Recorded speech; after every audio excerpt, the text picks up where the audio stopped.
గ్రామాలను ఎమ్మెల్యే సుబ్బరాజు పరిశీలించారు.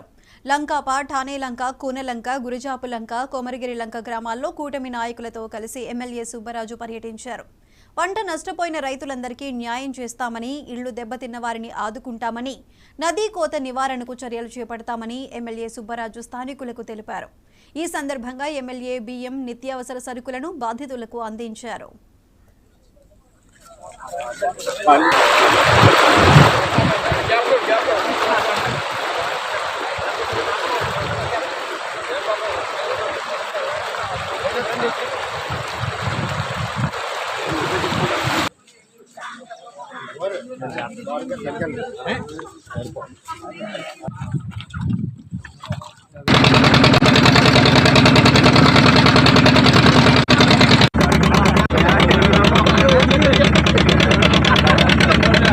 గత వారం రోజుల నుంచి కూడా గోదావరి వృద్ధితో వల్ల మా ముమ్మడవరం నియోజకవర్గంలో ఉన్న ఈ లంక గ్రామాలన్నీ కూడా ముప్పు గురవడం మనందరికీ తెలిసిన విషయం. దాంట్లో భాగంగా ఈరోజు ముమ్మడవరం మండలంలో ఉన్న లంక, లంక, కోనాలంక, గురిజాప లంక గ్రామాలకి రావడం జరిగింది. మరి గత వారం రోజుల నుంచి వాటర్ ఉండడం వల్ల ప్రజలందరూ కూడా తీవ్రమైన ఇబ్బందులు ఉన్నారన్న ఉద్దేశంతో మన రాష్ట్ర ప్రభుత్వం, ఎన్డీఏ ప్రభుత్వం, చంద్రబాబు నాయుడు గారు ఏదైతే ఇక్కడ లంకలో ఉన్న వాసులందరికీ కూడా మన నిత్యావసర సరుకులు అందించాలన్న ఉద్దేశంతో మరి ఒక్కొక్క కుటుంబానికి 25 కేజీల రైస్, 1 కేజీ మజ్జి నూనె, 1 కేజీ కందిపప్పు, అదేవిధంగా 2 రకాల కూరగాయలు కూడా వీళ్ళందరికీ బెనిఫిషియరీలుగా పంచిపెట్టడం జరిగింది.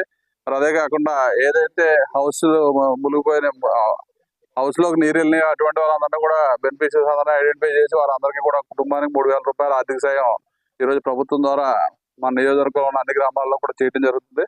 మరి ఏదైనా సరే ఈ లంక గ్రామాలు వరదలు వచ్చినప్పటికీ తీవ్రమైన ఇబ్బందులు ప్రతి సంవత్సరం కూడా గత 2 సంవత్సరాల క్రితం అయితే సుమారు 72 అడుగులు గోదావరి రావడం, అప్పుడు సుమారు 1 నెల రోజులు లంకలో ఉంటాం, లంక అంతా మునిగిపోవడం వల్ల మరి ఈ రోజు కూడా ఈ లంకలో ఉన్న పంటలన్నీ కూడా ఏదైతే హార్టికల్చర్ పంటలు ఉన్నాయో, కూరగాయ తోటలు కానీ, మొక్కజొన్న కానీ అన్ని కూడా పూర్తిగా పాడైపోతున్నాయి. ఇవన్నీ కూడా మరి హార్టికల్చర్ ద్వారా ప్రభుత్వం దృష్టికి తీసుకెళ్లి వారి రైతులందరినీ కూడా ఆదుకుంటాం. అదేవిధంగా ఈ ఫ్లడ్స్ వచ్చినప్పుడు కూడా మా నియోజకవర్గం సముద్రానికి దగ్గరలో ఉండటం వల్ల ఈ వరదలు వచ్చినప్పుడల్లా మనకున్న స్లూయిస్లు అన్ని మూసేయడం వల్ల పైనుంచి వచ్చిన నీరంతా కూడా వరి చేల్లో కూడా పొడిచేసి మన నియోజకవర్గంలో చేలన్నీ కూడా తొలకరి పంట 10 సంవత్సరాలు పాడవుతుంది.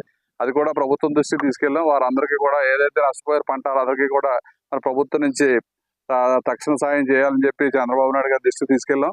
తప్పకుండా ఈ ప్రభుత్వం ప్రజా ప్రభుత్వం కాబట్టి ఏదైతే రైతులు నష్టం గత వారం రోజుల నుంచి కూడా గోదావరి వృద్ధితో వల్ల మా ముమ్మడవరం నియోజకవర్గంలో ఉన్న ఈ లంక గ్రామాలన్నీ కూడా ముప్పు గురవడం మనందరికీ తెలిసిన విషయం. దాంట్లో భాగంగా ఈరోజు ముమ్మడవరం మండలంలో ఉన్న లంక, లంక